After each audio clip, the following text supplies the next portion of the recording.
Hi, Dr. Jim. Hello there. How you doing? Great. How are you? Good, Eric. Good to see you. I think you're the first one on besides me. I see that too. I agree so far. Yeah.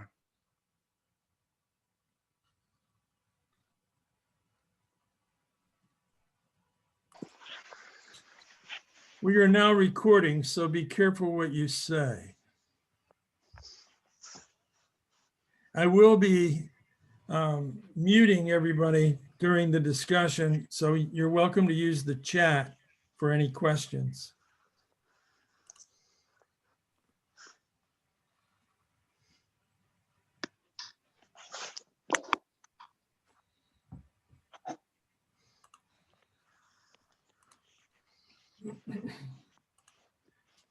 Okay, again, welcome everybody. Can you all see on the screen the keys to Bible study? You're not muted yet, so you're welcome to speak up. Yes, I can see it, James. Okay, great.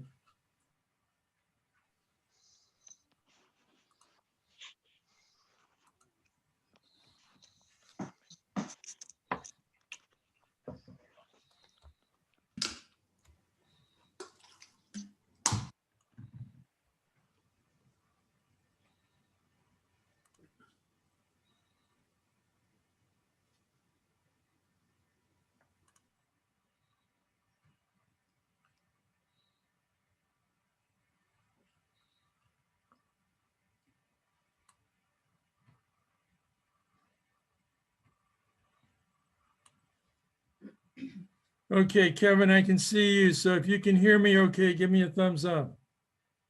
Okay, excellent. All right. You should all see on your screen a keys to Bible study. In addition to the typical genre, context, and things like that that we learn in terms of interpretation, my emphasis is heavy on things like the Aramaic language in particular and the Hebrew language, coming at this from a Semitic perspective in the land of Jesus. And then in addition to that, idioms, figures of speech, and then revelation in the form of prophecy or a revelation from God to a particular individual or prophet. Mysticism, which we're going to focus on today, supernatural occurrences, the whole Near Eastern culture, customs and manners, the psychology of the Near East, which is a lot different from the West, symbolism and imagery, Near Eastern amplification, the use of hyperbole, which is very common in the Bible, but oftentimes overlooked, especially in the West, manuscript order of the scripture, which I believe is important in terms of the way the Bible should be approached and learned, an overall Semitic, Hebraic perspective, and personal relationships as they exist in the scripture. And history is another very vital area, being able to differentiate between history and mythology, which sometimes occurs in the scripture.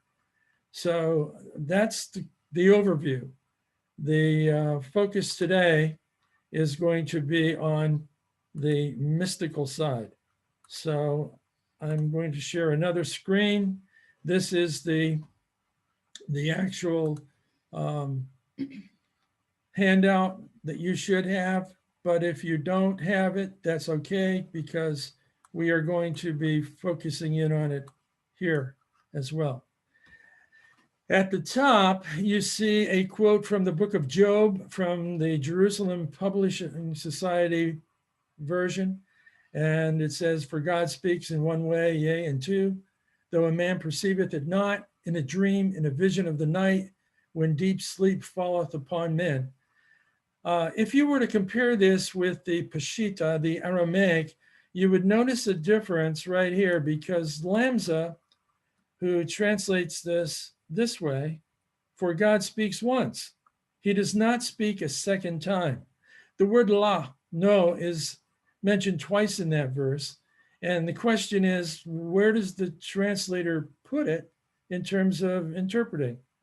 So he translates it a little bit different, but the key part is that it's done in a dream that God speaks. in a vision of the night, when deep sleep falls on men, while slumbering upon the bed, he opens the ears of men and humbles them according to their rebelliousness. So that's right out of the Peshitta. And if you have access to the original or the Masoretic Hebrew or the Peshitta in Syriac, you can make a comparison. Mysticism.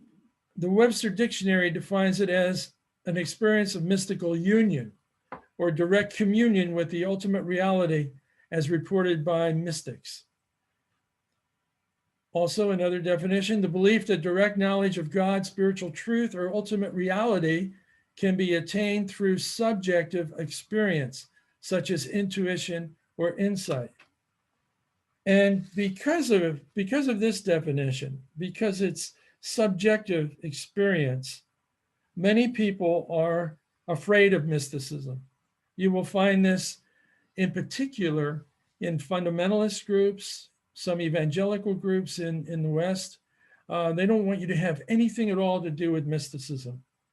And I have to admit that back in the late 70s, early 80s, when I first encountered my teacher, Dr. Rocco Errico, and he was teaching Aramaic, he was also teaching the 7 keys.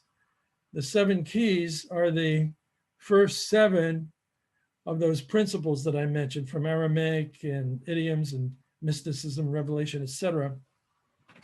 And when he got to mysticism, I essentially said, look, I want to learn Aramaic. I don't want to have anything to do with mysticism, okay? I was pretty much, I guess you could say in a way, I was a hyper fundamentalist back in those days. And I was pretty linear in my thinking and just figured if it's not in the Bible and it's some kind of spontaneous, speculative, or subjective experience, I really didn't trust it. But then I've come to realize that at least 40% of what's in the Bible came through a mystical experience. So let's go on to our third definition for now, and we'll get more into that later. A vague speculation, belief without sound basis. That's the way it's oftentimes used in a negative sense.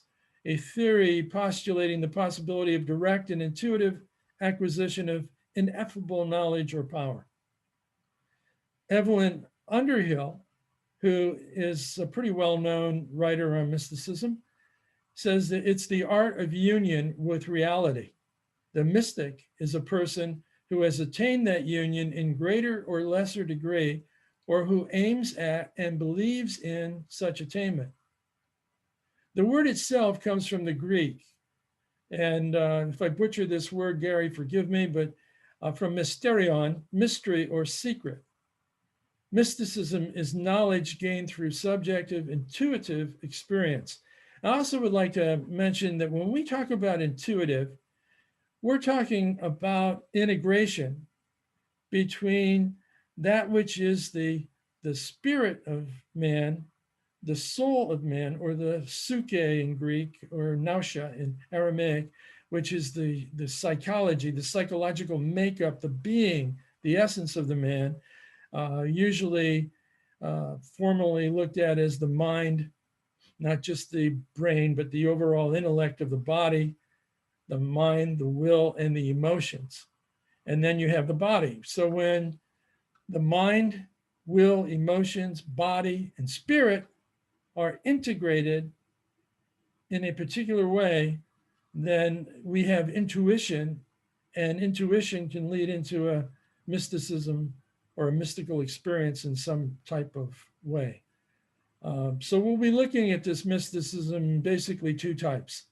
Mundane mysticism, which is pretty common and happens all the time in our everyday life, and higher mysticism, such as what we have in the prophets, and in particular in books like Ezekiel or Revelation, which is loaded also with symbology, which is difficult for someone to understand unless they know the background.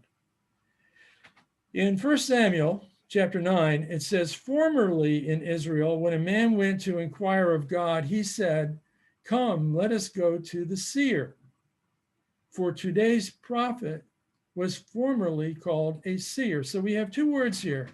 We have Navia, which here is the Syriac Aramaic right here.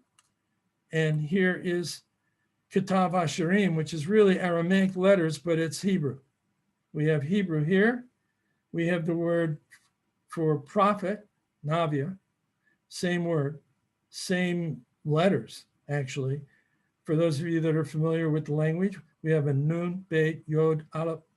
Over here, we have the word Ru'eh, or that's in Hebrew, using Aramaic Ketav Hasharim letters. And we have Chazit, which means a seer.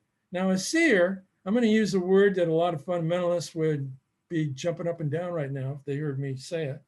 So if you're out there and you're of that mindset, please bear with me.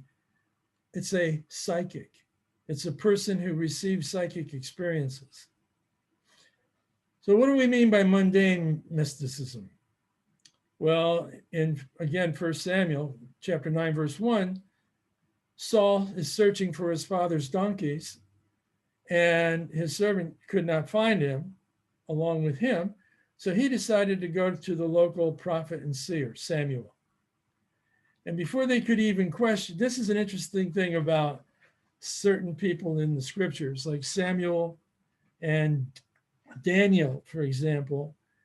They know what you're going to ask before you even ask, which is a unique gift. So Samuel told them that someone had already found their donkeys and brought them to Saul's father. So what we would call this is a form of clairvoyance. And he knew the whereabouts of the animals through his inner sight. His psychic sensitivity solved a very mundane problem. In 1 Samuel 10, very next chapter, we have the example of David calming Saul using music. So music is oftentimes used in mystical episodes and mystical development.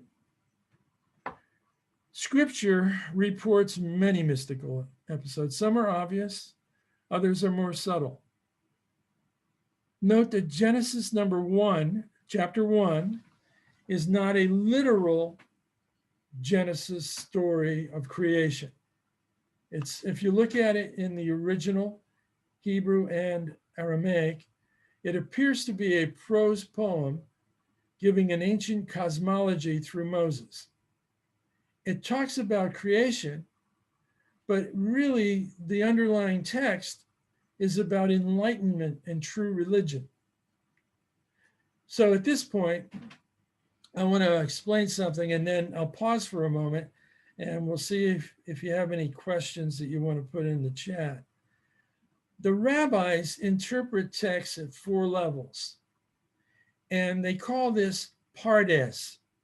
Pardes in Hebrew and Aramaic comes from a Persian word meaning paradise, pardesa. And it's an acronym with the letter P for Peshat, which means simple or plain.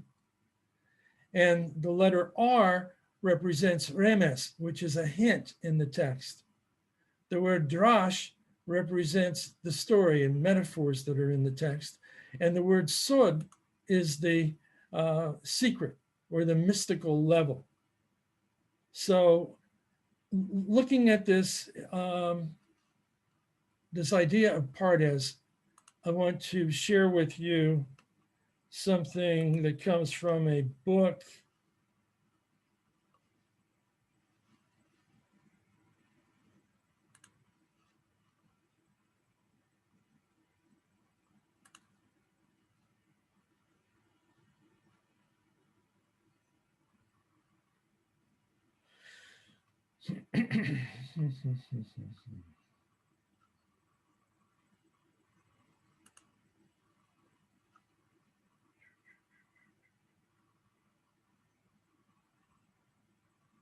Okay, I had a Kindle book up here, and it looks like I may have lost it.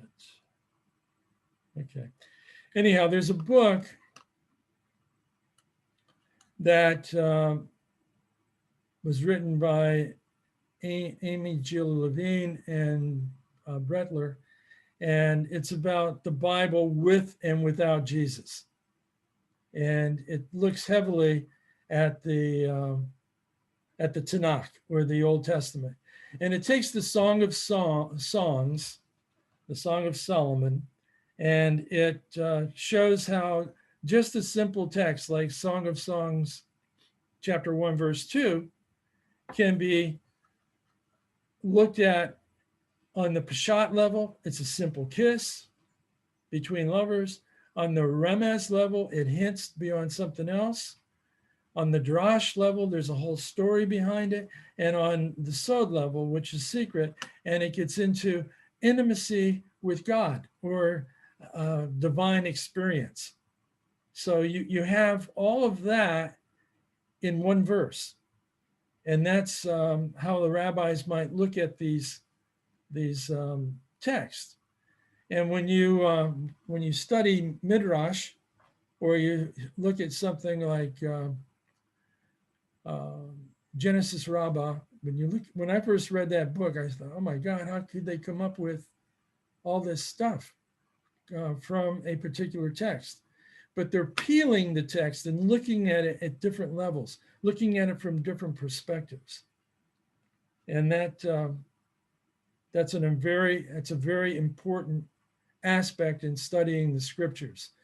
Many people, especially in the West, look at it strictly from the Peshat, the simple level. Some Kabbalists that I know look at it almost exclusively from the Sod, the secret level. But you really need to consider that it needs to be looked at from all these different levels. Okay, let me see if I can get into the chat here. And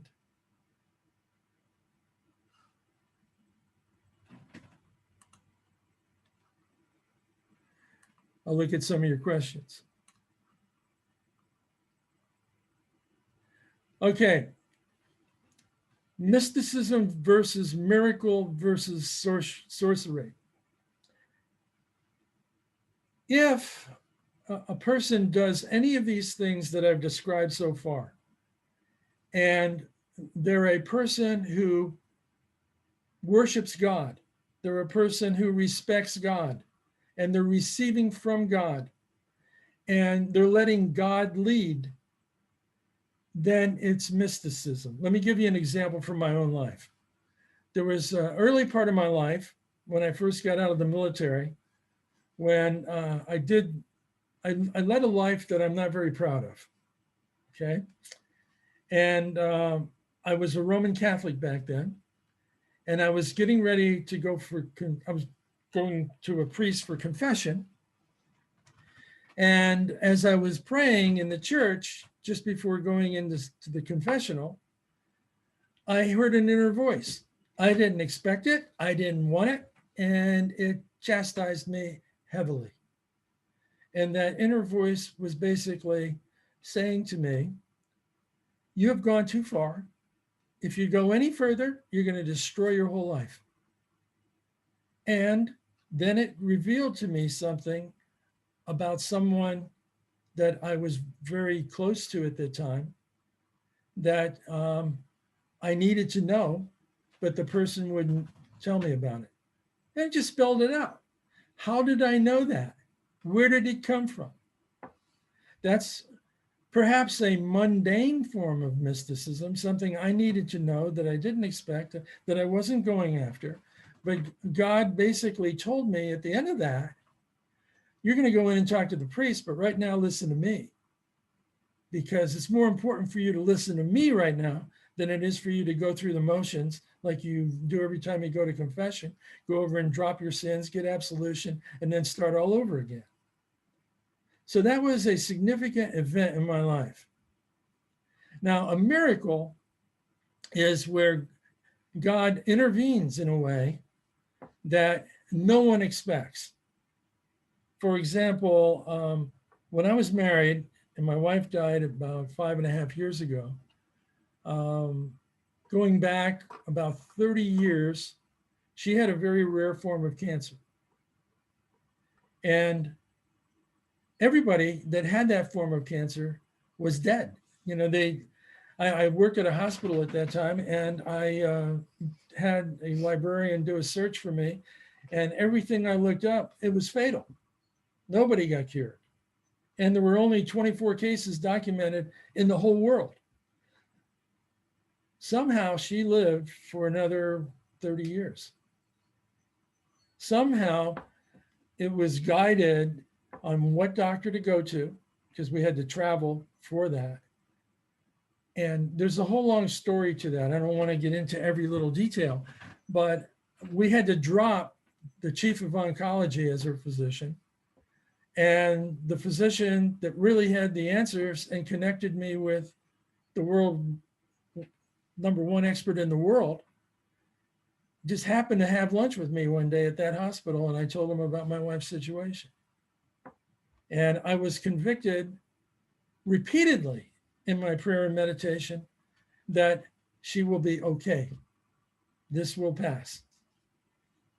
Now, about 6 years ago, she got another form of cancer and it worked out totally different. And she passed on. But the key here is we don't control it. We go with it. And we need to identify it from the next item in this question, sorcery. Sorcery is when we try to use supernatural things for our own benefit. You know, if I want to try to use some kind of chant, amulet, or some type of connection with divine energy to be able to get what I want for my own selfish purposes, then that is sorcery. Is this the same as Kabbalah? It's part of Kabbalah. And Kabbalah, coming heavily from Judaism, if it's authentic Kabbalah, there's all kinds of things today called Kabbalah that you really need to be careful with. It's like a vast ocean of truth on the one hand and some sorcery and other things on the other hand. So, I mean, there's Kabbalists that will sell you special water to drink that will bless you and have you wear a red string to keep away the evil eye and things like that. You really need to be careful with that. But if the Kabbalist is into Torah, if the Kabbalist is studying the scriptures and is familiar with the prophets and follows the laws and the principles that are in the Bible, then we're talking about biblical mysticism. Are people scared of mysticism because the practice have changed? People don't understand mysticism, and you can't really control mysticism when it's authentic. So we have a fear of things that we don't understand and we can't control. How do I think this is recognize the voice of God? Do you think spirit values play an important part? Yes. You recognize the voice of God. It's like if you were to go to the FBI and say, how do I recognize counterfeit money? The first thing they would say is, you need to understand what real money is like. That means if you hold it up to the light, what does it look like? What color is it? How does it feel? How does it smell? How does it taste? What markings are on it? Then once you know the real, then you'll know what the counterfeit is. So since this is a lecture on biblical mysticism, I would say you really need to know the Bible. You need to know what it says. Not what everybody says it says, not what I say it says, not what the preacher or the rabbi says it says, but you find out what it says. Find out what it says for yourself. And that's why myself and several of my students, we spend a lot of time going all the way back into the original texts themselves and studying the words and then reading the commentaries and then reading what various people have interpreted. And a lot of times what they have interpreted and what becomes very popular does not add up. with what the scripture actually says. So yeah, spirit values play an important part. So those are those questions. I hope that helps. We'll get back to more questions later. So back to the story in Genesis. Dr. Errico, that I mentioned earlier, he translates this first text, which begins Bereshit, in both Hebrew and Aramaic, which means really in the beginning or from the top. You could translate it different ways. God projected the essence heaven and the essence earth. So what does that mean? Here's the word, Bereshit. It's usually translated in the beginning, but it means something before man reckoned time. Now, why would I say that? Because I remember back in my fundamentalist days, people would say, it says 7 days. A day is 24 hours. Well, I'll tell you why. How do you have a 24-hour day if the sun and the moon aren't created until the third day? If you take that literally, if you look at it strictly on the Peshat level. So what is it about? Moses, according to the traditional or Orthodox view, or the priest, according to the more secular view, who wrote this, were getting revelation from before time. Or means light. It also means enlightenment. So the word is used as the base for the way.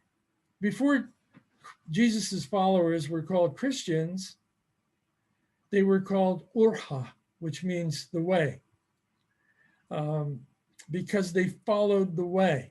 And this is part of an answer to that question of how do you know the difference between sorcery and real mysticism? Do you follow the way? You know, if you've got a person who you know is lying all the time, cheating, taking advantage of other people, is selfish, is ruining everybody's life, and then they say they have some mystical experience, I would be very hesitant to accept what they're saying. But if you have someone who you know is spending time studying about God, sharing with other people, loving other people, living a life of virtue, then you might want to take that person more seriously. Now, of course, you could have people, and I've had a lot of experience with charismatic Christians. A lot of times people conjure up mystical experiences, and they do it with good intentions, but it's not really spiritual, it's psychological. So you have to ask yourself, where is this coming from? One of my tests is, am I attracted to this? If I'm attracted to it, I do just the opposite of what you might think. I question it, because maybe it's just coming from me. But if it feels harsh to me in some way, if it's convicting in some way, then I will pay more attention to it, like I did in that Catholic church that I mentioned earlier.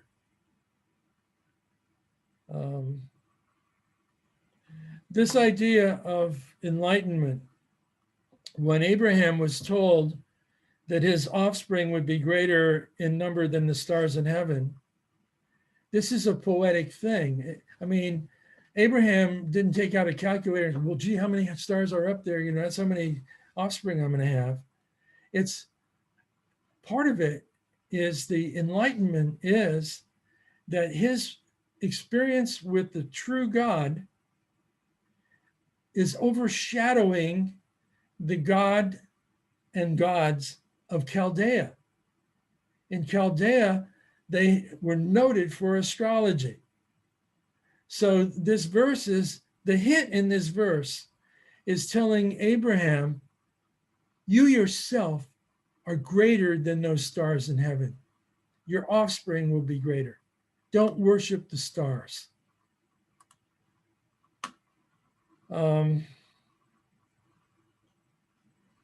This word day that I mentioned, yom, means a period of time. We could have Yom Adonai or Maria, the day of the Lord, the day of God. It's not necessarily a 24-hour period. Let's see here. When you see phrases like, let's make humankind in our image and in our likeness, who are the us? Who was God speaking to? For those of you that are familiar with Orthodox Judaism, there was an Italian Jew by the name of Umberto Cassuto who said, this is the plural of deliberation. It's like when a king is speaking for his entire court, or he is speaking for his entire kingdom. Sometimes it's called the royal we. So a lot of times Christian theologians like to take that and interpret it to mean it's a trinity and there's other beings that he's talking to, other aspects of God. The image and likeness. God created man in his own image. Image, the word there, it means a statue or an idol. Kings and potentates made images and idols in their own likeness. The writer of Genesis used this practice that the readers would be familiar with, that humankind is like God. It's like God in disguise, God clothed in human flesh. So we might ask, where does God live? Where is God? God really is in human beings and reflected through those human beings. So we must pay respect and homage to that, not worship it as if we were worshiping God, but to respect it. Spiritual ideas are imparted. We treat each other with respect because we represent God on earth. The term Brad Allah, which means son of God, is a way of talking about someone who is acting the way God acts, or like a child that acts the way the parents expect that child to act. In Psalm 82, it says, you are God's. And then that's repeated by Jesus in John 10:34. Now, this word God in Hebrew, Elohim, can mean a true God, a false God, a human judge. It has a lot of different ranges of meaning, which is another issue when we're dealing with Semitic languages. Most Greek and Latin words are pretty precise, and that's why we use them in science and we use them in medicine. We don't use so much Hebrew and Aramaic. Hebrew and Aramaic has a wide range of meanings. All right, so at the end of this creation story, God says, it is very good. In Aramaic, the word is shapira, which means exceedingly beautiful. So what we have there is very poetic when we look at it in the Aramaic. Another thing I want to point out is that much which I believe is misinterpreted as eschatology, prophecy. And Jews have a big conflict with Christians in this area because there are Christian Bibles, and I have some of them, which find Jesus in every chapter of the Old Testament. And every prophecy points somehow to Jesus. And I know one rabbi who said that's like an archer going through a forest, shooting arrows at random, and every time an arrow lands in a tree, painting a target around the arrow, having the arrow hit the bullseye. It doesn't work this way. A lot of the early writings, like you take writings in Qumran, the Dead Sea Scrolls, and other early writings by followers of Jesus, when they were looking at these Old Testament, and I don't like to use that term, the technical term would be Tanakh, the Torah, the law, the writings, and the prophets, or the law, prophets, and writings, I should say. When we're looking at those books and bringing them into the Gospels or the epistles, a lot of times what is being done is a pesher. That's something worth looking up if you haven't heard the word before. It's usually transliterated P-E-S-H-E-R. And what it means is an interpretation. So what that means is you have a text being used like a simile. This is like such and such.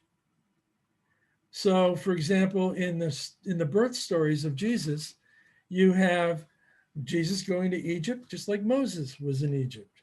You have Jesus going in the water, just like Moses was in water. You have Herod trying to kill the babies when Jesus was born, just like Pharaoh tried to. So you have things written in the text which are like Moses, because what the text is presenting there is that Jesus is a new Moses. And that would get me in trouble with a lot of Jewish folks, but that's what it appears the writer had in mind. The book of Revelation, which I don't recommend anybody study until they have a lot of other study in their experience, especially about the temple, what the temple was all about, something about astronomy, something about the history of the time. It's oftentimes considered prophetical or eschatological. And in a basic sense, it is prophecy, because prophecy means to speak information given by God through inspiration. But it's really an apocalyptic book.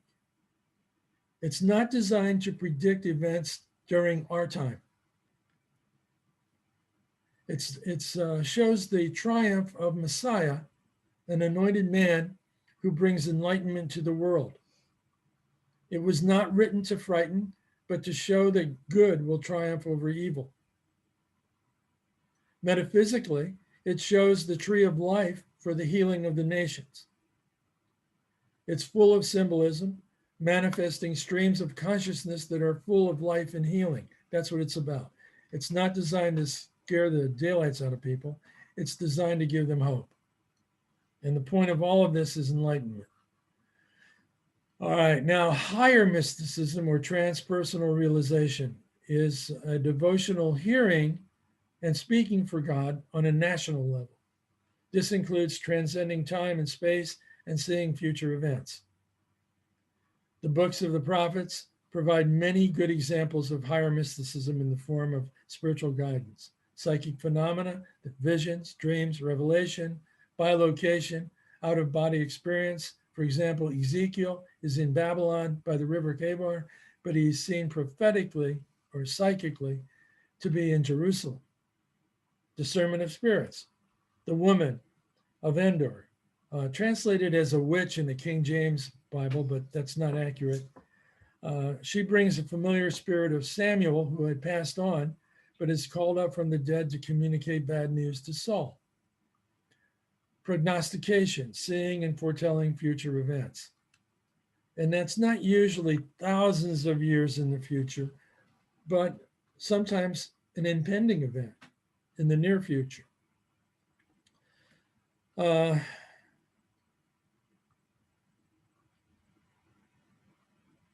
Some of the keys that we have to know we're looking at a mystical experience is the phrase, I was in the Spirit. You'll see that at the beginning of the book of Revelation in the first chapter. Or the Spirit of the Lord was upon me. And they are pretty common in the scriptures. I'm going to skip through this and come back to it. I want to talk a little bit about dreams, which is the word helma. Helma in Aramaic means a dream, but it's different from the English word, which comes from a Teutonic root, which actually means to deceive. In Aramaic, it means to heal or to integrate.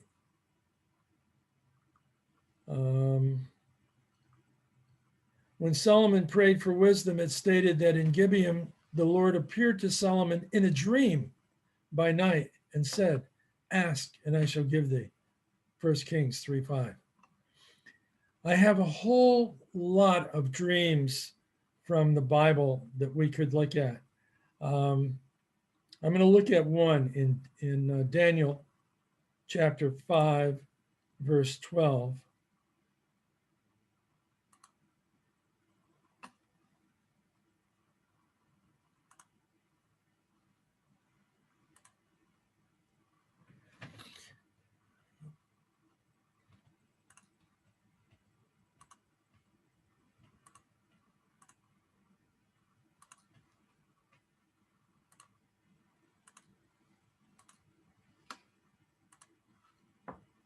Okay. Daniel is loaded with this word helm. For as much as the surpassing spirit and knowledge and understanding, interpreting of dreams and declaring of riddles and loosing of knots were found in the same Daniel, whom the king named Belteshazzar. Now let Daniel be called, and he will declare the interpretation. This word here is pesher. And the word for dreams is from the root helma. And if you read Daniel, you'll know that a big part of Daniel, including this section right here, is written in Aramaic. Even in the Hebrew Bible, it switches to Aramaic. And this word dream just keeps coming up. And the thing about dream, because the king, Nebuchadnezzar, had these soothsayers, these astrologers, these magicians, you could call them, to go back to an earlier question, sorcerers. And he was troubled by a dream. And none of his people, none of his magicians could interpret it. Daniel came in, and he didn't even have to have the king tell him what the dream was. He told the king what the dream was. And then he told him what it meant. So you will have in the book of Daniel, you'll have many examples of dreams.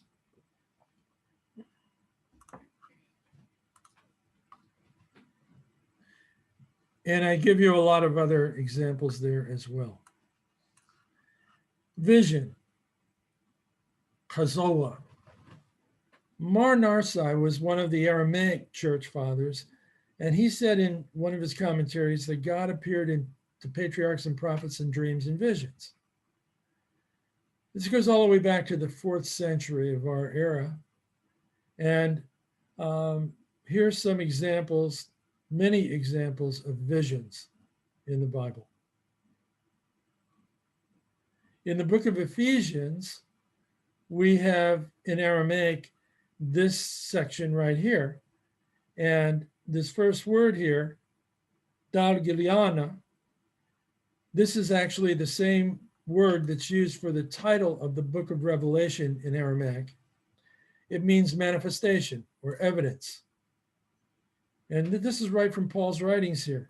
Dalgiliana atida, which means to be made known or to reveal. Li Arza. Arza is the word for mystery or a secret. In the Aramaic in Daniel, the aleph is different. It's Raza instead of Arza, but it's the same root, same word. Then we have this word ethically, which means to reveal, manifest, appear, make known, made evidence, publicized. This is basically what it means to have a mystical experience. It's to take something that would otherwise be unknown and make it known. Now, a lot of people have book knowledge, but let me give you another example in my own case. I was responsible for several hospitals up in the state of Michigan in terms of their financial services. And there was something going on in the organizational change, and I was asked to submit a proposal. At the same time, I also, on a part-time basis, pastored a church. The night before services, I would typically go for a walk and pray. And I would focus on the church, the people in the church, but then every now and then God would interrupt my conversation. And you'll see on the screen right now, the word prayer, slota. Slota in Aramaic is the word for prayer, and it means to set a trap. So if you were in a class where we're discussing prayer, the main thing we would focus on is to find out what God has to say. This is like what happens in meditation. It's a lot like meditation. If you're familiar with the Hebrew, hitbodedut, it's a private meditation, a private time with God, private type of prayer. It means to incline, bend, move toward, to seek. Just like Solomon, his prayer was, God, give me wisdom, not God, give me wealth. He got the wisdom and he got the wealth. He got a bunch of wives along with it, and he had a whole bunch of problems with his families. And God gave him the wisdom to deal with it because he needed it. So that's what prayer is about. So this walk that I was on, I'm praying about the church. I'm not thinking about work. And every now and then something would come in about the organizational structure at this hospital system. And I kept trying to put it out, just like those of you that meditate, you get something that comes in, it's a distraction, and you want to focus back in on the meditation, whether it be your breath or whatever it is that you want to focus on. Well, I tried to focus on the needs of the church. And the hospital kept coming in. So finally, it just rushed in.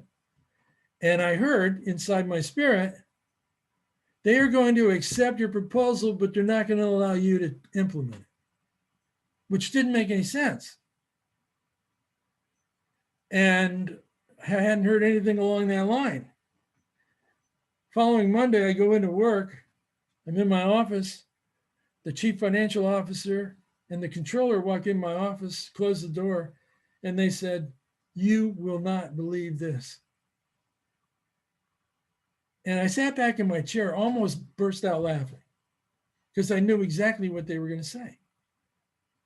2 hours later, the person that they asked to implement the program calls me up on the phone and says, "Jim, will you help me with this? I don't have a clue how to do this." So at that point, I had to help the person who was, in essence, in competition with me for a particular position in the organization, which I did. But a year, this too shall pass. For our Buddhist friends out there, I love impermanence on things like this because it did pass. And a year later, I got a whole lot better situation with that particular organization.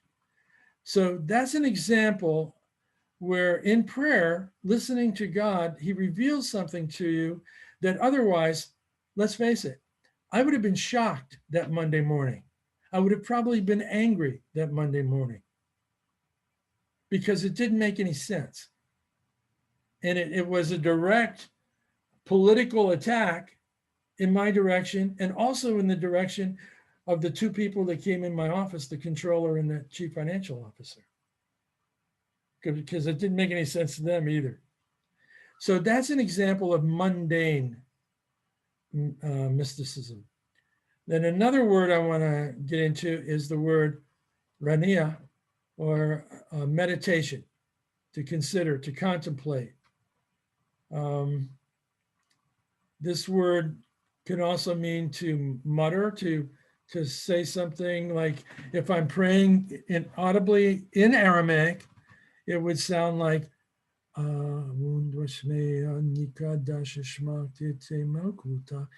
would be uttering the prayer and I would try to think in Aramaic instead of translating it to English, like Malkuta, oh, kingdom. Okay. I would just try to see God. In that case, it means God's counsel, God's wisdom, God's enlightenment. So I am going to pause here again, stop the share, look into the chat.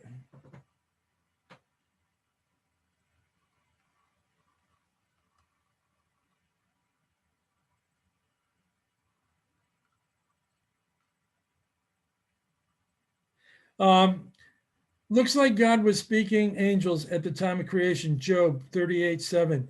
All right, now we do have an expert in Greek among us. The word angel comes from the Greek, and what it means literally is messenger. So we're going to look at that in much more detail here in a few minutes. But the word Malka in Aramaic is king, Melech in Hebrew. Malkuta is kingdom, which also means counsel in terms of advice. And Malaka is angel. They're all related to one another. So an angel it means messenger. And in ancient times, the king had in his court a whole group of messengers that if he wanted to communicate with another king or another officer in his kingdom, he would send that messenger out, and then another messenger would go to another place. And this is a metaphor for God's thoughts. So on the mystical level, it's a metaphorical example of communicating between God and his people. And when I use the term his, or in the first word of the Lord's Prayer, Awun, Father, God does not have gender. God is spirit. Allaha Ruha, God is spirit. So we shouldn't attribute gender to that, but we have to remember the scriptures were written in a patriarchal culture. Culture is part of how we understand the scriptures. So the word Abba means father, but it also is used in the Near East. There are Aramaic speaking people that I know that still live in a culture that uses Aramaic. And I know sons who are called Abba by their dads, by their fathers. Sometimes women are called Abba. It's a term of endearment, which is very difficult to understand, but that's a cultural thing.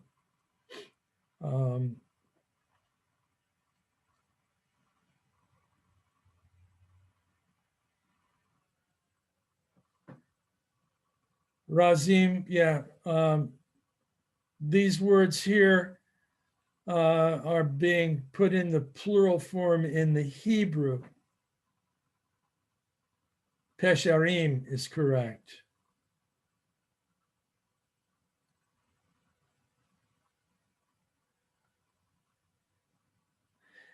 The Habakkuk scroll in Qumran is heavy in Pesharim.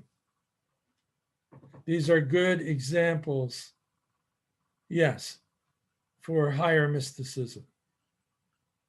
Also, I might mention that in Qumran, 80% of the scrolls are in Hebrew. About another 15% or so, these are rough numbers, are in Aramaic, and the rest are in Greek and in other languages. So, okay, let's move on here. Now we're going to really get into some examples.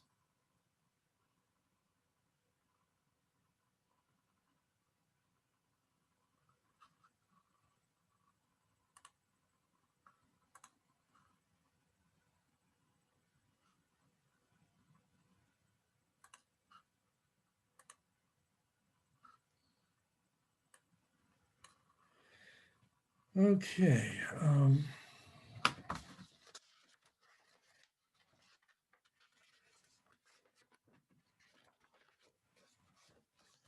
On the handout, I'm going to be going through the texts that are on page 4. And I'm going to start with Genesis chapter 22.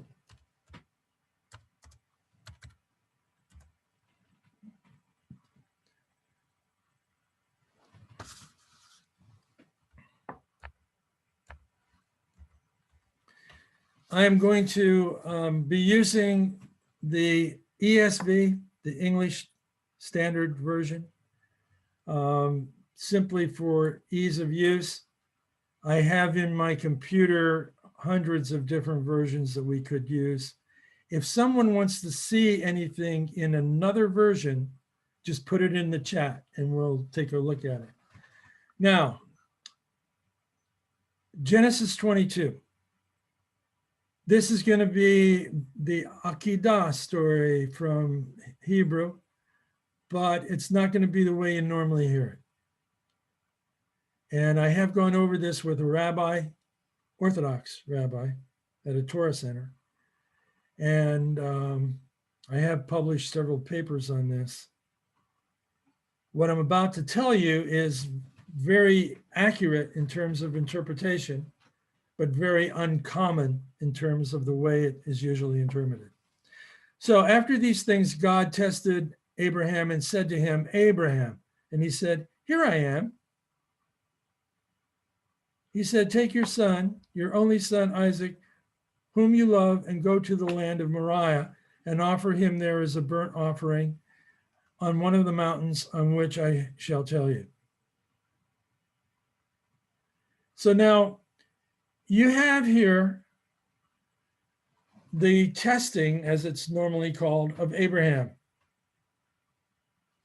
Here's the remes, oftentimes overlooked.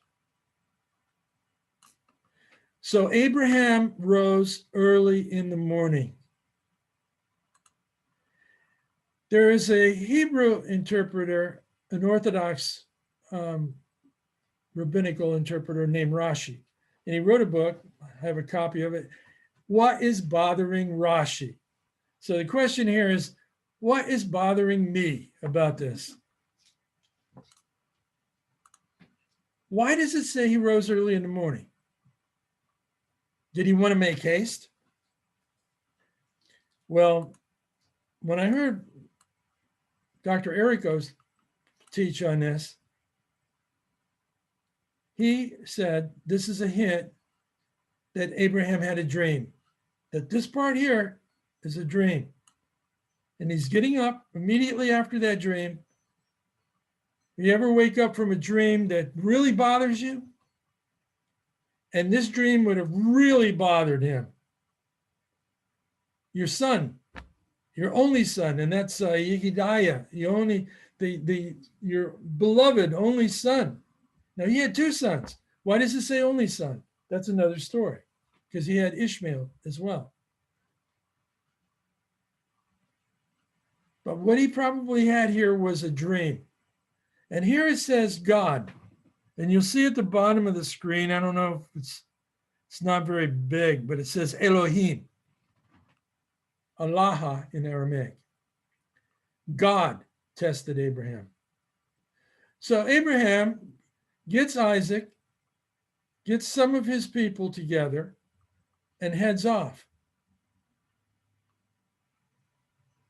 He goes to the place which God had told him in verse 9. He reaches out. He took the knife. He's ready to slaughter his son. But then Malaka, the angel of God, no, it doesn't say God. Why not? God is the one who told him to do it. Why doesn't it say God?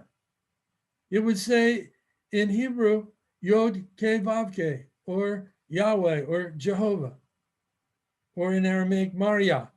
Why does it say all of a sudden Yah? Those are the questions. The answer that I'm presenting, and then you can study this out for yourself, is this is a mystical experience up here.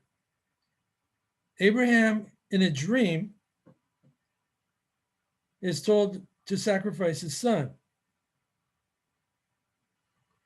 He gets up, he heads off, but then Yahweh says, no, don't do it.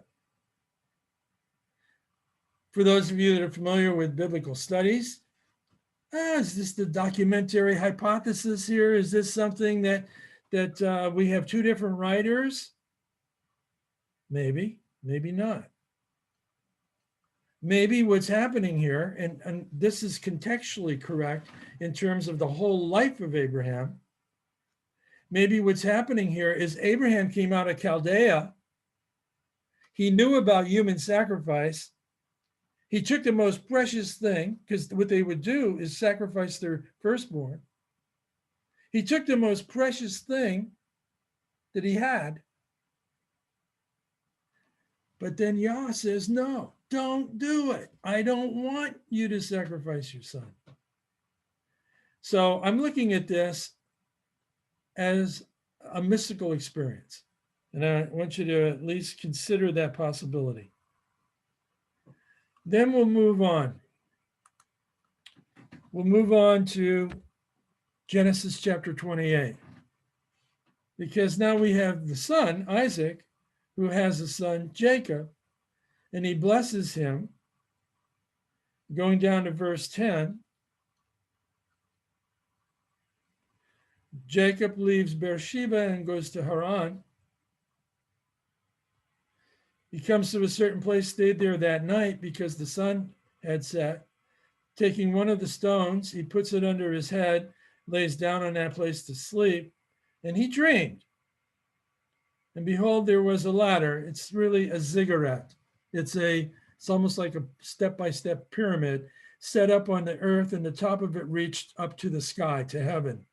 Shemaya or Shemayim means anything above the earth. And behold, the angels of God were ascending and descending on it. Now think about this in the context of what I explained angels mean, messengers. So he sees this ziggurat, and there's messages going up and messages coming down. You can see prayers going up and prayers coming down. And behold, the Lord stood above it. I am the Lord, the God of Abraham, your father, and the God of Isaac. Now, I want you to notice something that comes out oftentimes when they're talking about Abraham and his God, and Isaac and his God, and Jacob and his God. It oftentimes says the God of Abraham and the God of Isaac and the God of Jacob, rather than the God of Abraham, Isaac, and Jacob. They all had the same God, but that God manifested in different ways to each one of them. It's not like one size fits all. It's like God may appear to you differently than God appears to me. God may have different priorities with you than God has with me. You may see God differently than I see God. And then we have this promise: your offspring shall be like the dust of the earth. Now we got dust. And you shall spread abroad to west and east and to north and south, and your offspring shall all the families of the earth be blessed through them. So you have this dream. This is plain and simple. This is a plain and simple Peshat dream.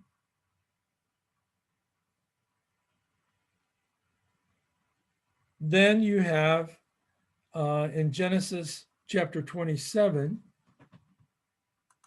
we'll back up a chapter.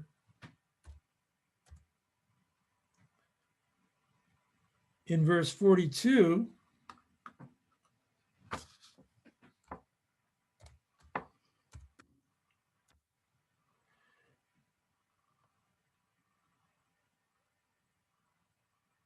we have Esau planning to kill Jacob.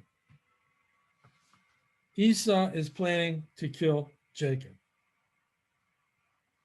Why? Because Jacob took Esau's birthright. He tricked him. Jacob was a trickster, and Esau was upset. So the question is, why didn't Esau kill Jacob? Because we're going to go further into the story. And the answer has to do with mysticism. So let's take a look at Genesis chapter 32.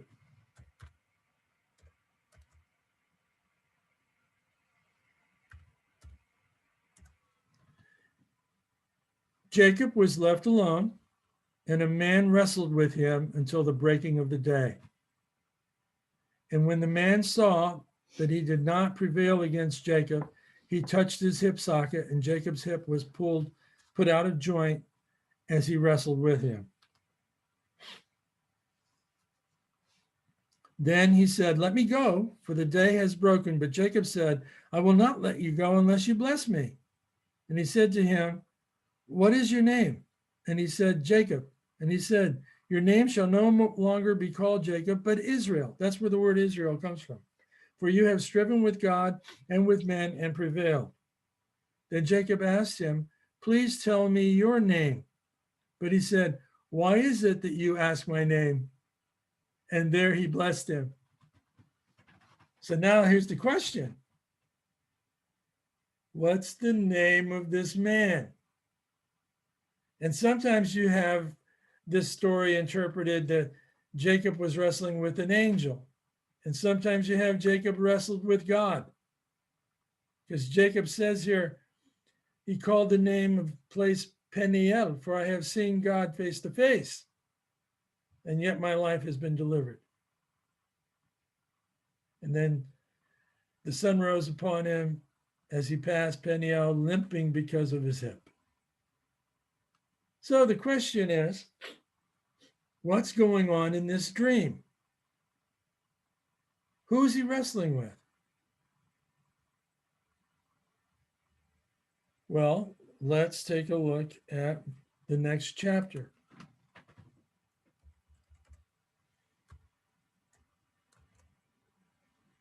In Genesis 30,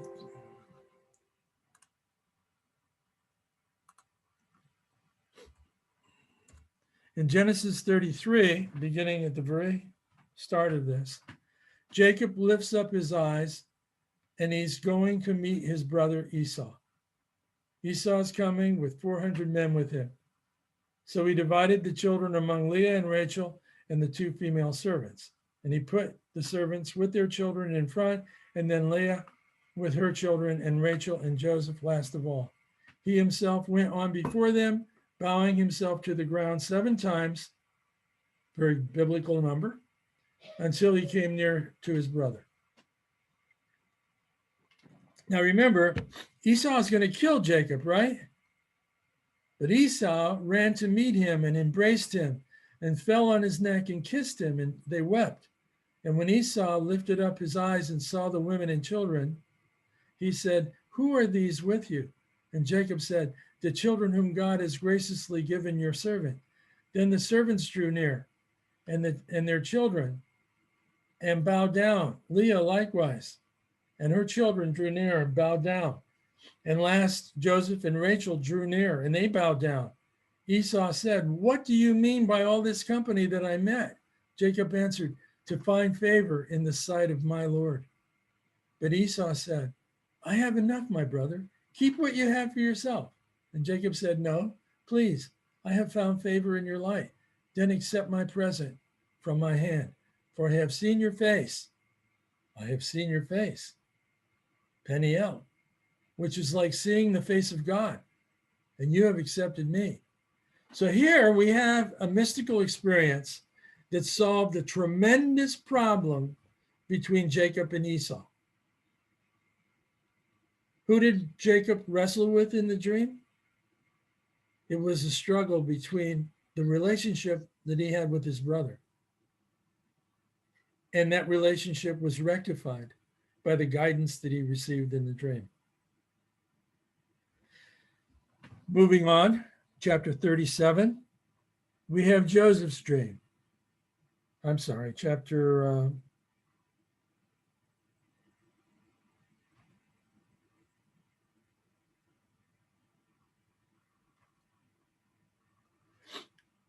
37, beginning in verse 2. Joseph was a shepherd, and Joseph had these dreams. He's famous for his robe of many colors.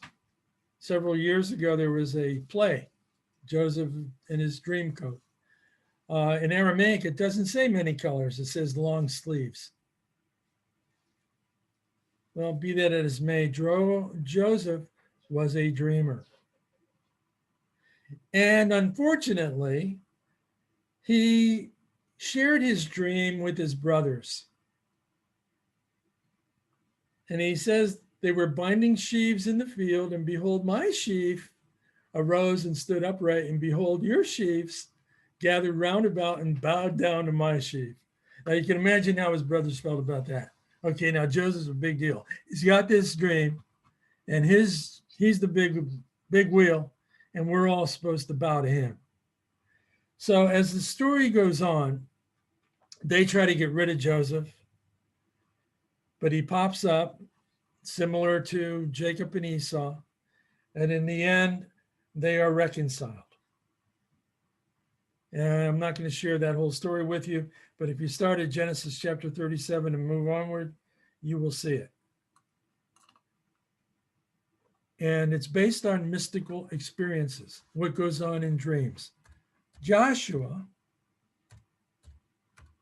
as soon as we get out of the Torah, depending upon how you look at Torah, we're in Joshua. And after the death of Moses, the servant of the Lord says to Joshua, Moses, my servant, is dead. Now, therefore, arise and go over the Jordan, you and all this people. And in verse 2,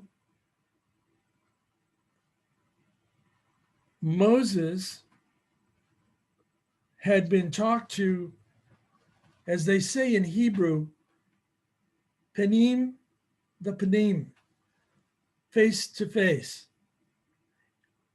But now Joshua is hearing from God as well.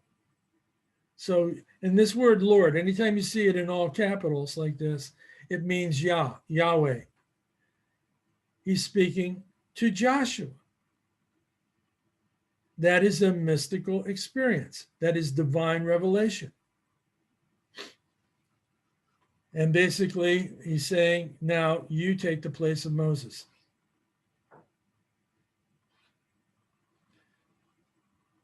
In Exodus, I'm backing up a little bit here.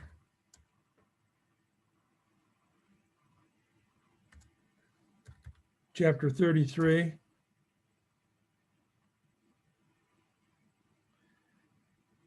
God speaks to Moses. So this is a very high form of mysticism. This is where God is speaking to a particular individual who is set apart for a specific purpose. We already looked at Daniel. Now, probably the most mystical text in the, I'll put it in quotes, Old Testament is in Ezekiel.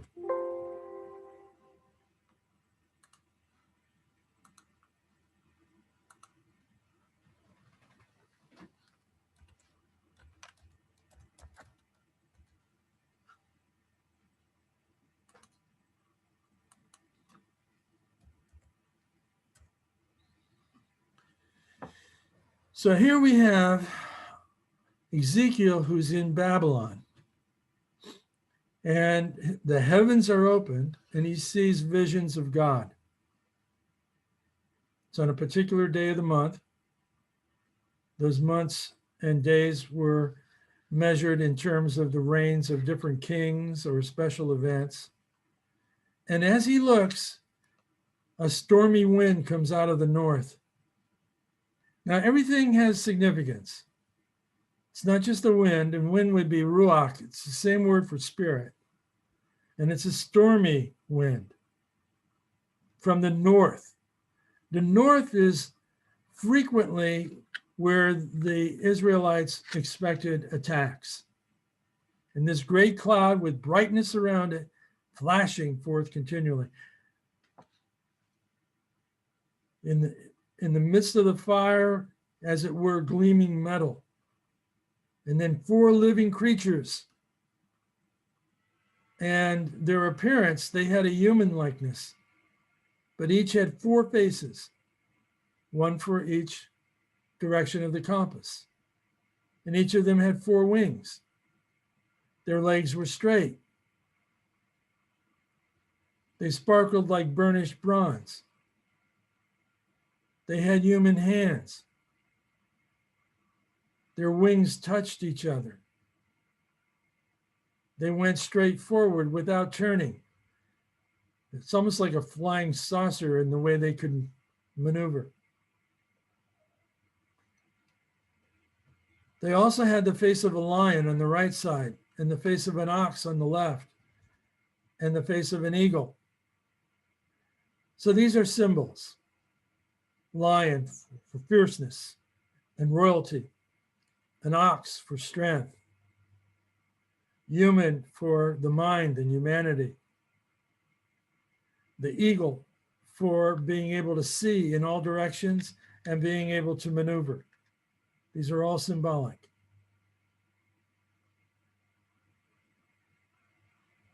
So wherever that spirit or that wind would go, they went, and without turning. This would be an incredible military vehicle. And the living creatures darted to and fro like the appearance of a flash of lightning. Then he sees a wheel beside the living creatures, one for each of the 4 of them. And he describes their appearance.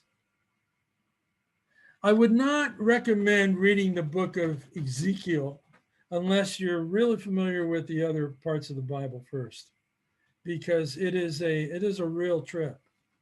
It's like being on drugs. You know, if you try to visualize what Ezekiel saw, and you really need to be familiar with the symbology, because what it has to do with is conquering nation, intelligence officers, powerful vehicles, things like this that are going on. The key is this is all a mystical experience. Everything he's describing here is occurring in his mind.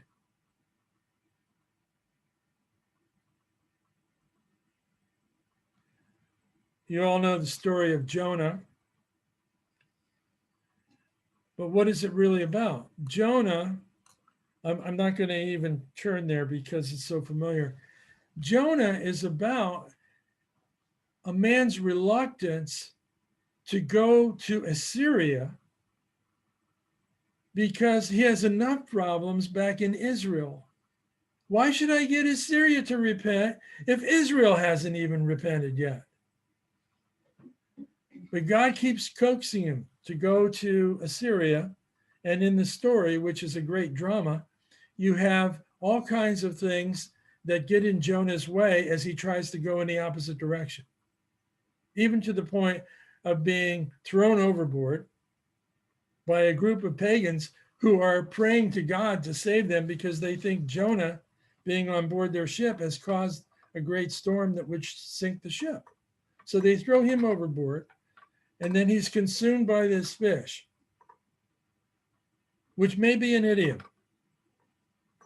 If you look at this on the sod level, maybe it's strictly symbolic. You know, we could say, I was in a pickle. Does that mean I got into a pickle jar and got into a pickle? No, it doesn't. It's an idiom.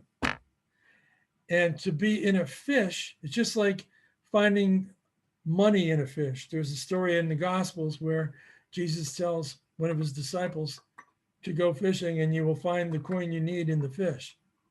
Does that mean the coin was in the fish, literally, Peshat level? Or does that mean he could sell the fish and get a coin? Remes, Drash level. So what you have here is God is saying, go to the Assyrians. Those Assyrians need you. Go deliver the message. The Assyrians repented. If it wasn't for the Assyrians, and if it wasn't for them repenting, we would not have as much knowledge of the Aramaic as we have today, because they preserved the Aramaic language. And they were used by Jesus later as an example when he spoke about his resurrection, that it would be like the story of Jonah. Just like Jonah was in the fish for 3 days and 3 nights, the Son of Man will be in the heart of the earth for 3 days and 3 nights. So there's a lot of symbols here. There's a lot of pesher being used, pesherim. At the bottom of page 4, you have Malkuta Da'alaha, the kingdom or council of God. Top of page 5. I just want to point this out because especially groups that have gotten into things like the Gospel of Thomas, or especially New Age groups, we like to say the kingdom of God is within you, meaning inside you, which is fine. You know, I believe that that's true. But this text in Luke, where it says within you, sometimes it's translated among you, we have a problem with English. The word you in English can be singular or plural. It's the same word. But in Aramaic or in Greek, homon, in Aramaic, this phrase here, legal men kun means plural. So when it says the kingdom of God is within you, it means among you. In other words, if you all get along, go back to the story of Jacob and Esau. If you get along, the kingdom of God is in you. If you're not divisive. All right, again, I want to stop for a moment. I'll check the chat.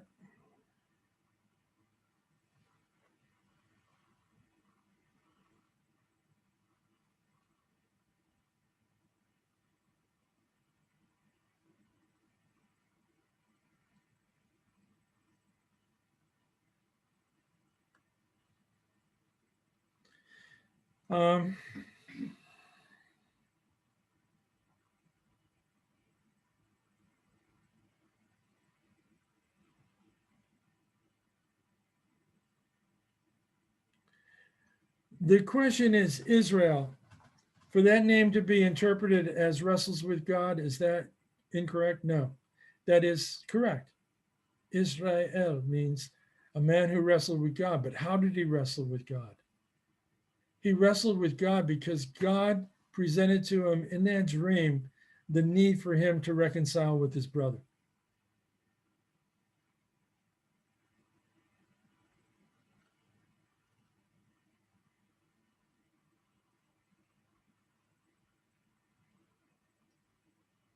Okay. Let's go back to the text then.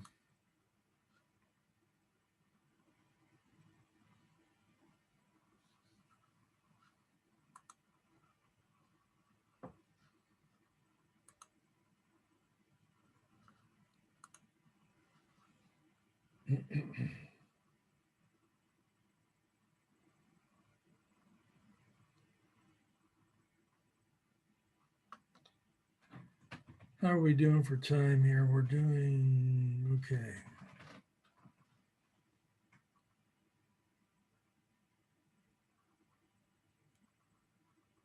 I'm going to go right to Acts chapter 9, because this is the part that I find amazing with fundamentalists who are anti-mysticism, because usually what they do is they focus heavily on Paul's writings, and everything Paul knows about Jesus, he knows through mysticism. So Saul, here in chapter 9 of Acts, he is threatening and murdering, slaughtering the disciples of Jesus. He goes to the high priest, asking for letters, permission, authority, his papers, to go to the synagogues in Damascus, Syria, so that if any are found belonging to the way, urha in Aramaic, which is related to the word for light, he might bring them bound back to Jerusalem to be punished. But on his way, see again, this is an important point that I cannot stress enough. The way God works mystically is oftentimes contrary to what we want. Because what he wants to go to Damascus and get permission to persecute Christians, or I really should say persecute disciples, because when we use the word Christian, we automatically superimpose it into the writings. But Christianity wasn't really developed until later. At this point, it was part of Judaism. It was considered a sect of Judaism. So he's trying to get this permission, and he gets this bright light. Remember, orha, light from heaven, and it's all around him. He falls to the ground, and he hears a voice. Saul, Saul, why are you persecuting me? And he said, who are you, Lord? And he said, I am Jesus, whom you are persecuting. But rise and enter the city, and you will be told what you are to do. So now Jesus had already been executed, was resurrected, and then ascended into heaven. He was victorious, but he wasn't around anymore in the flesh, at least not the way we would consider him being around in the flesh. So now he's got this vision, is what's going on here. And he hears this voice. The people who were with him were speechless. They heard the voice, but they didn't see anybody. So you know it's a vision. It's a mystical experience. And Saul gets up. He was blind for 3 days. So he had to be blinded before he could really see the light, to use an idiom. And he fasted during that time. So then at Damascus, there was a disciple named Ananias. These S endings are from Greek and Latin. The original word would have been Ananias. And again, he has a vision. And Ananias in his vision says, here I am, Lord. And the Lord says, rise, go to the street called Straight, and the house of Judas, look for a man of Tarsus. So here he is given instructions on where to go and who to meet. And it's all occurring in a vision.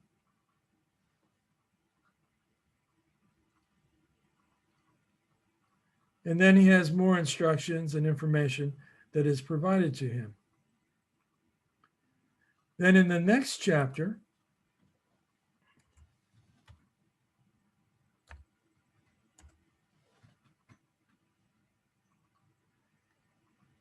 a similar thing happens to Peter.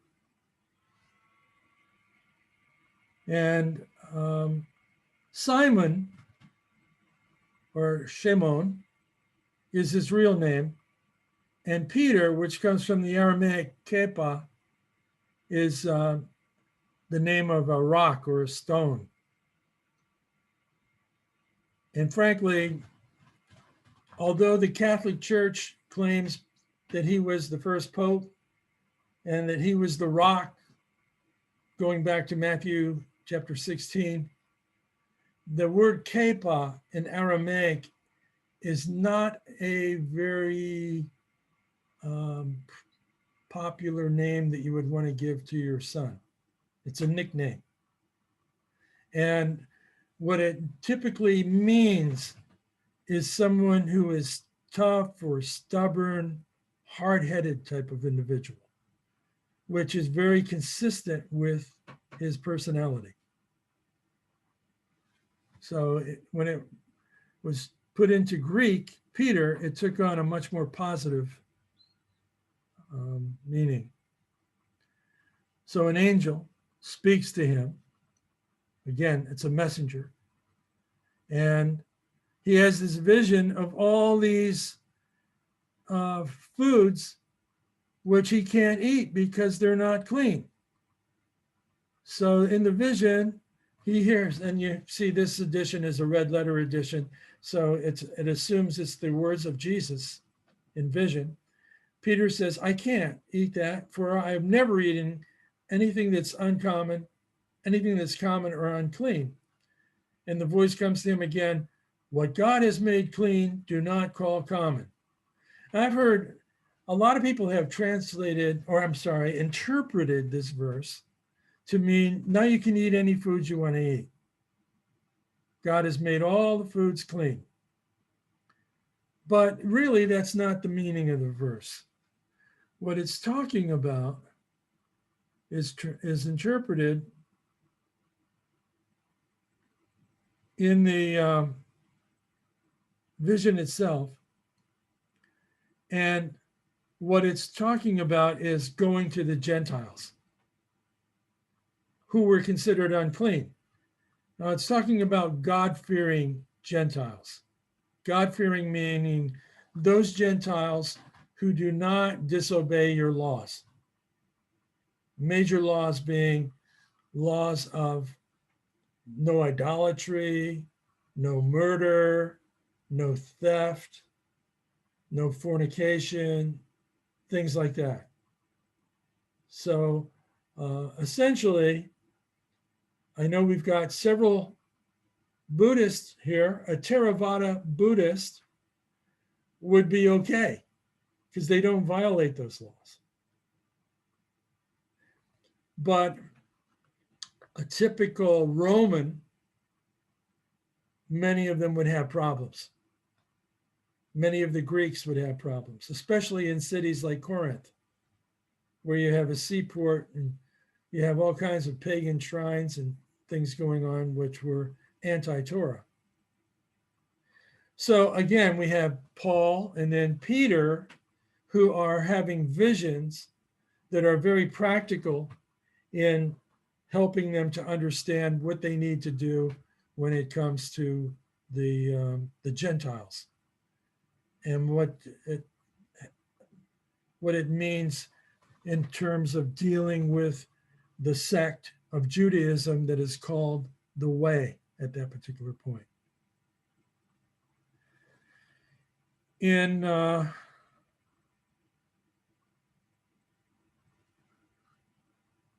Ephesians,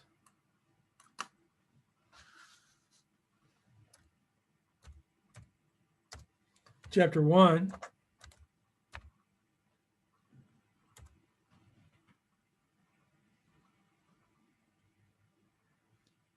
Paul says, let me go back. It's always interesting to find the beginning of the sentence with Paul because his sentences go on and on. I'll start at verse 7. In him, meaning Jesus Christ, we have redemption through his blood, the forgiveness of our trespasses, according to the riches of his grace, which he lavished upon us in all wisdom and insight, making known to us the mystery of his will, according to his purpose, which is set forth in Christ, as a plan for the fullness of time to unite all things in him, things in heaven and things on earth. So what you have going on here, the big deal with Paul is the mystery of breaking down the wall between the Jews and the Gentiles and bringing the Gentiles in and teaching the Gentiles, not making them Jews necessarily, because there were a lot of Jewish teachers going around that wanted to get conversions. They wanted to have these Gentiles circumcised and become part of the Mosaic covenant. James, who was a very strict Jew, in Acts chapter 15, makes a decision that that's not necessary. Just have them follow the basic laws. They don't have to become circumcised. They don't have to become Jews. They don't even have to keep kosher. You were to study today with Orthodox Jews, which I have, they would say that the Gentile does not have to live like the Jew, but the Gentile needs to live according to the basic, as they call it, the laws of Noah, the Noahide laws, which are an extension of what you find in Acts chapter 15. Okay, what I'd like to do now is just talk a little bit about spirit, soul, and body. And then at the very end, we'll have a short meditation that relates to spirit, soul, and body. And then I'm going to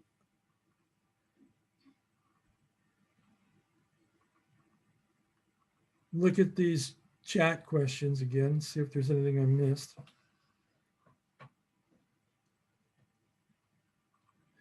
Okay, the symbolism of the four faces, the eagle, the man, the bull.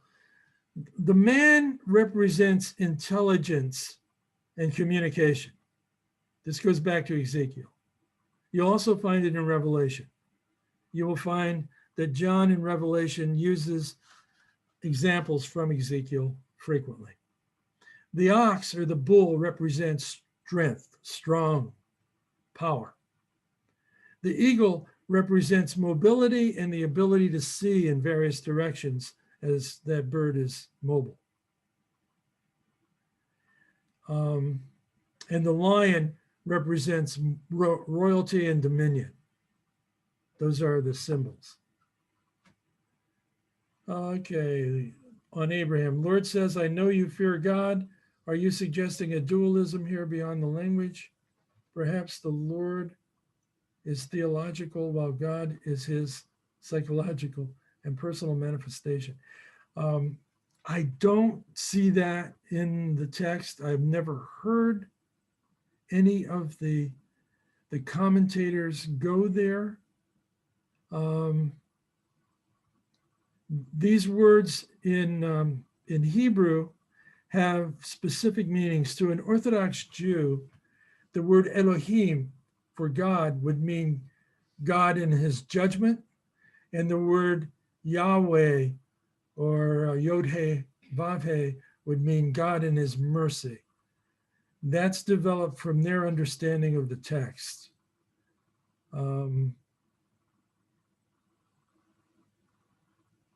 Okay, good. All right, now, what I'm going to do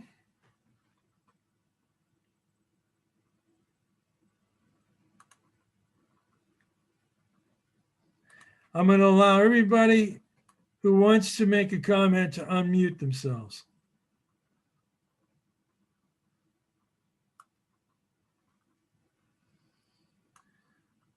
So let's have a little bit of a discussion, get to know each other a little bit better. And does anyone have any comments that they want to add? I'll Okay, Ed. put something out there. So sometimes it seems to me like there's a upping of the manifold of the vision. For example, I saw the Lord, his train filled the temple and then fills the whole earth, kind of like it kind of starts out and then it just takes off. I was just wondering if that's something that you see in some of these mystical stories. Yes, and you see that your reference to Isaiah. Throughout Isaiah and Jeremiah, throughout the prophets, you will see that. You also see it in reality where Jesus tells his disciples to begin in Jerusalem, then go to Samaria, and then go to the utmost parts of the earth. So it starts in a core area and then it spreads. The parable of the sower, the parable of the mustard seed also relate to that, where you start in a very definitive, focused space, and then it just spreads out and goes everywhere. Good point. Anything else? One thing that's really interesting about this group today is that we have one of the most diverse groups of people that I've ever seen put together at one time. I mean, we have Christians, we have Jews, we have Sufi, Muslim, we have Buddhist, all here at the same time. So with And it, not necessarily different people. yeah, and not, and some are a little bit of all of the above. So any comments that you have, are welcome. Any other questions? Yes. I liked it a lot. I especially liked the way you prefaced your talk by recognizing what I mentioned in our forum the other day, which was the tendency to reach back, for Christians to reach back with interpretations into the Tanakh. And I was very happy to see that you avoided them. With regards to my question about Abraham, what I'm a little bit confused about is, and we see this with the documentary hypothesis, but we have this switching back and forth between Lord and God. And so why would Lord say, I know, now I recognize that you fear God? Why would that be important to the Lord, to acknowledge that Abraham fears God rather than Lord? Is he, and as you say, it starts off with a mention of God, says, take your child to go. And I thought it was brilliant that you identified the mourning as a key to ending the dream. But I'm still left a little bit confused about the relationship between Lord and God, perhaps being Lord recognizing Abraham as conscience. Does God mean an interior conscience? Okay, that's a good question, and it's a challenging one. Let me try to address that like this, because I've struggled with that question from time to time too, Stanley. I think, and again, this is an opinion, all right?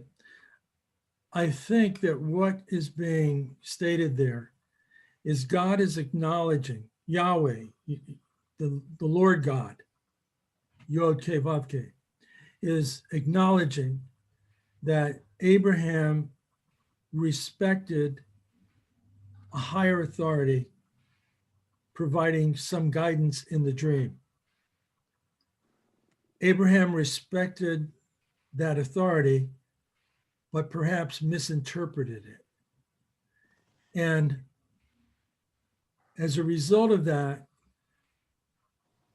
Yahweh had to intervene and say, no, that's not what I want. But the very fact that Abraham was willing to follow up and do what he thought was right, even though it wasn't, God respected that in Abraham. That's one way of looking at it. That's the way I would look at it. Because we all, like Paul said, we all know in part. We all see through this glass darkly. In the Zohar, it mentions a speculum. It's a glass that sometimes distorts what we're looking at. So I think, and it also relates a little bit to Ed's question. We start at a particular point, but we don't have to stay there. We keep growing. So as I looked at Abraham's life, and Abraham did some things in his life, which I'm sure he's not proud of later, but he's growing. He's not static. And I think that's a big part of what we're getting in that story in Genesis 22. Okay, now it may have implications. You're going in the direction of this psychological and personal manifestation. It may have implications there that would be worth exploring. Okay. Okay, thank you. Anything else? On Genesis 22, Mhm. one of my good friends suggests that Abraham would have done well if he had argued as well for his son as he did for Sodom and Gomorrah, Yeah, and that he was overly pliable because the idea was that this human sacrifice was common to the area, but maybe Abraham could have done better there by doing like he did for Sodom and Gomorrah, which is, will you destroy the just with the unjust? right. So it shows how people change over a period of time. And that's an important point. Okay, other comments, questions? It's good to see all of you here. I thought it was interesting. I'm glad you mentioned Ezekiel because I've read that in before, and I just thought, what on earth is this? This is Yeah, but when you mentioned dreaming, since that's of course part of the Sufi path, and then it kind of makes sense. Okay, and then what's kind of stuck out in my mind is it's interesting you mentioned like Assyria, and then the following example, because those images of like human faces and eagles, and it immediately made me think of like Assyrian sculptures. very much it is. The Assyrian sculpture is very much what Ezekiel saw. And that's also the cherubs in the temple were very much like that also. So, I mean, they have faces like a man. They may have a body of an ox or a lion.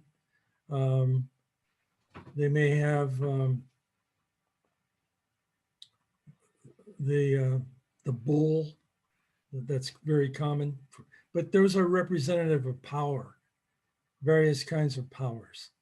So what Ezekiel is saying is going up against a nation that has incredibly further powers than what his people had and would take them and keep them in captivity.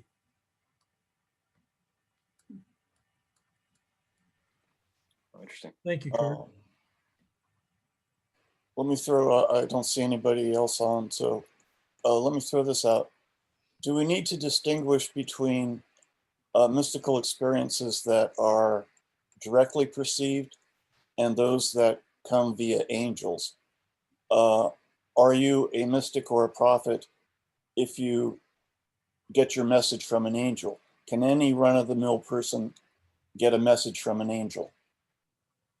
Okay, well, I want to get into semantics a little bit here. Saying a message from an angel is like saying a message from a messenger. Okay, so anybody can get a message, or as you put it, a message from an angel. And if God desires to directly work with anyone, that is certainly God's prerogative to do that. So that would be possible. Now, as we go through the scriptures, because I'm focusing in on the Bible here. As we go through the scriptures, we see that some people have more direct access to God. With the epitome in terms of Orthodox Judaism would be Moses himself. But the teaching in traditional Judaism is that everyone that was at Sinai heard God speaking at least part of the commands that were given.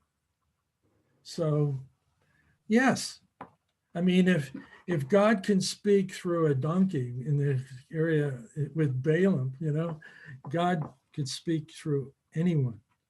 And as I throw around this name God, this word God, I think it's important to ask ourselves, and sometimes I do this in classes, so we don't have a whole lot of time left, but I'll just throw it out there. What or who is God? Because who can define the undefinable? Who can limit the limitless? We try to do that with theology. We try to come up with various definitions of God. But how can we do that? What is God? So God, whatever, whoever God is, communicates with various people in different ways. Go Oh, ahead, Jules. okay. Oh, okay. Thank you so much. And Thank you. hi, everyone. So, I have a problem when someone is telling me that God is talking to me, because I've seen it in the realm of evangelicals. Everyone's coming. God told me this, and God told me that. How do you distinguish that it's not an unclean spirit talking to you, or a messengers of God talking to you? How do we know that you are not in the state where you maybe you are a drunken person? I'm sorry if I'm using this word, but how do you know that God is talking to me? Because personally, it looks like God has alternatives way to talk to somebody, and other than the Bible. And personally, I only focus on the Bible. If you want to talk to me, point me somewhere in the Bible where God said this or God did that. And I will go and I will read and I will verify it. And God will, just like God said, Jesus was leaving his disciple, that I will send you someone who will help you. So that the Holy Spirit can speak to your own spirit. And from there you can, you will have that, you will be inspired probably to do something. But if someone tell me, so God told me to do this, personally, I don't believe that person. I rather tell me where in the Bible God is telling me or is telling you to do this or that. Then I will believe you. I don't know if I'm wrong, or because I'm struggling with this question. So I don't know if any of you can help me understand that, because I don't. Nowadays it's easy to. People are coming with very types of every kind of strategy, and to measle or to mislead Christian. And someone like me, the only way you can talk to me is to point me in the Bible. Tell me where in the Bible he is telling this or he's doing that. I will go and I will read, and God will help me understand that. That's my my issue. I'm sorry if I. No, that is a very good question. Extremely good question. And I don't know, I know you came on a little bit after I started. Yeah, I'm sorry. I don't know, were you online when I answered the question on sorcery? Yes, I'm the one who asked the question. Good. Yeah, I'm the one who asked the question. See the full name. Good Yeah. question. All right, Jules. Here's what I would recommend. Number one, is whatever you're hearing, and I'm talking about you, Jules, hearing. If you think you're hearing something from God or getting something from God, is it consistent with what you know from studying the Bible? If you were to check in the Bible, is it consistent, or is it, for example, I know people who were hoping and praying that somebody would fall in love with them and ignoring the fact that this somebody was already married to someone else. So that is obviously not coming from God. But they think they would tell you, and they were charismatic, Pentecostal Christians. They would tell you, well, I think this is the person for me because I heard from God. Yeah. And I'd say, no. The person's already married, committed to someone else. So just sit back, pray, ask God for guidance. And you need to weigh in the balance what kind of guidance you're getting. You know, I do that all the time. And a lot of times I get guidance that's contrary to my emotion, especially if I'm upset with someone. You know, for example, I mentioned earlier some situations in my family. And there were times when I was very upset with my wife. And I asked God, what should I do? What should I do about this? And I expected God would give me some kind of words to really climb in her and, you know, this is the way it is. And what I got back was buy her flowers. Go home and give her some flowers. Now, is there anything inconsistent between that guidance and the scriptures? No, there's no problem with that. Now, if I would have got something like, well, you need to go see an attorney and get a divorce, just like that, boom, you know, then I would say, no, I don't think that's really coming from God. I think I need to explore that deeper. It may come to that eventually, but I don't think that's coming from God. So when it comes to your own guidance, you do have to have a yardstick to measure it against. That's why we call the scriptures canon, the canon of scriptures. You know, for a Muslim, it may be the Quran as well as the scriptures. For a Buddhist, it may be the suttas or the sutras. But you have to have a yardstick to measure it against. And if it's coming from someone else, someone says, hey, Jules, God talked to me and told me to tell you that you need to, that is usually not coming from God. Okay. Yeah, otherwise that I'm gonna have a big bank account or Yeah, and you'll see that all the time with TV preachers. Yeah, I'll just pretend I'm a TV preacher right now. Hey, I know God told me to tell you that there's a person looking for you to give you a job. So you need to drop that job you have right now. And the guy that calls you up in the next few days, you take that job because that's where you're going to be successful. You know, and that's, you know, that's a show. A lot of religion, unfortunately, is business. yeah. And a lot of what is supposedly coming from God is really coming from a person's inner psyche, from their psychology, and their emotions, their own will. So you do have to be careful with that. Thank you so much. You're welcome. If I may, Yes. the test of time. In other words, the God's will is without repentance. The idea that if it's God, it'll still be God 100 years from now. That's So right. there's that. Yeah. That there is that. That does not always work, though. You have to be careful with that because there's a lot of stuff that have been around a long time that are very questionable. So you're right. Maybe end of time, omega time, it'll all turn out, we'll know. All right. Now, that topic leads into something that I'd like to close with. And that is when God created man in the Genesis account, in Genesis chapter 2, verse 7, God took earth and he shaped it into the form of a man and breathed into it, and man became a living soul or a living being. So you have three things there. In classical Greek or Aramaic thinking, you have the spirit, the soul, and the body.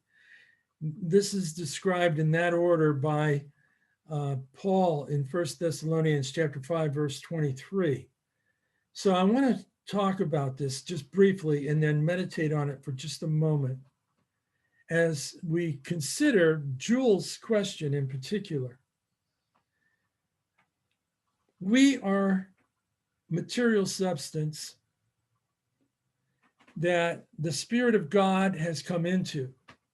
He's breathed into us the breath of life, and we have become a living soul, a living being.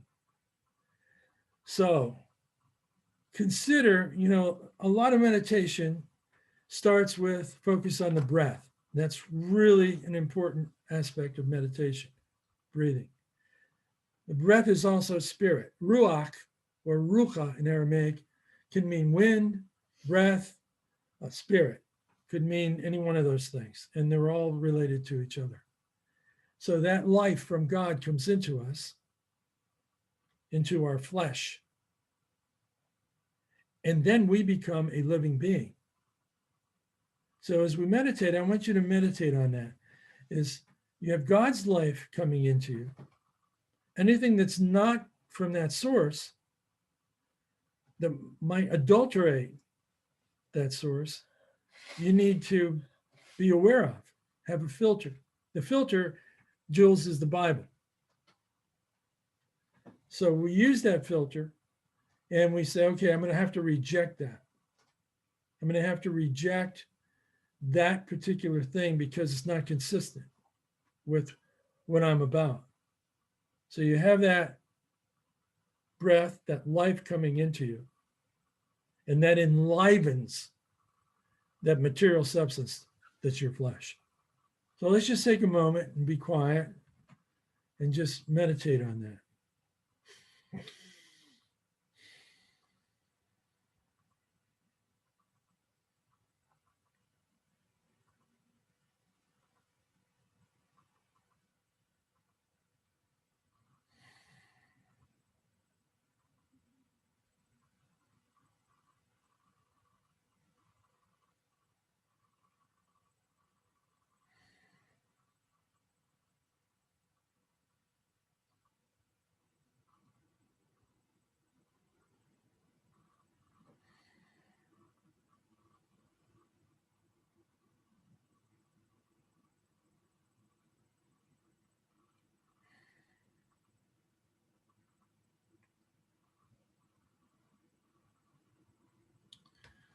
Okay, any final questions before we wrap up?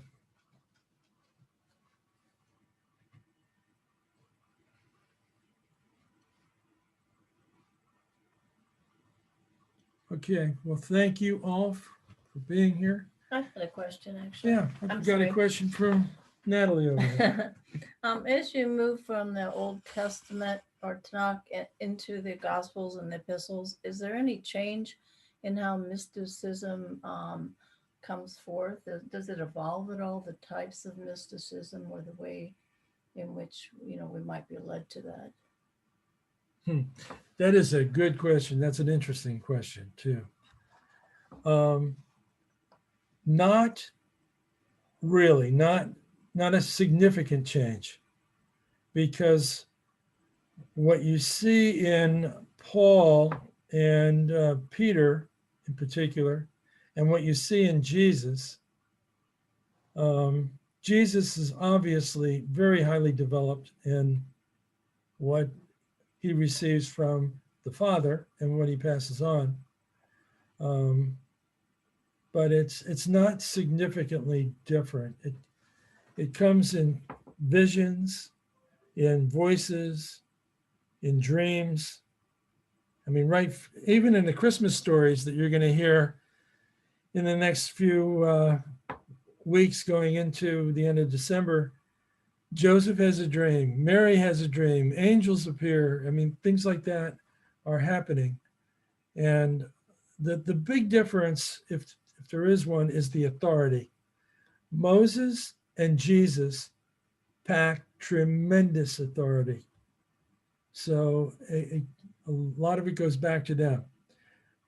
But that's not to say that the prophets and Peter, Paul, James, John, they all had their own experiences and their visions. I didn't talk about the transfiguration of Jesus, where he was seen in the middle with Moses on the one side and Elijah on the other side. Those are very similar to what we would have in the Old Testament. There is one thing that bridges things much better. When we go from Hebrew to Greek, we're not only crossing languages, we're crossing cultures, and the words take on different meanings. When we go from Aramaic or from Hebrew to Aramaic, we have consistency. So that's an important point, and that's why I spend a lot of time on Aramaic when it comes to the Gospels and the epistles. Okay, good Thanks. question. Thank you. Anything else? All right, well, thank you all, and may God bless you. Thank you for being here. Good to see you. Good job. Thank you so much. Thank you. Hiya. Hi. Hi, Jules. See you Tuesday, hopefully. See you Tuesday. Thank you very much, Jim. You're welcome. You're welcome. Thank you, everyone. Thank Bye-bye. you. Thank you, Jim. Thank you.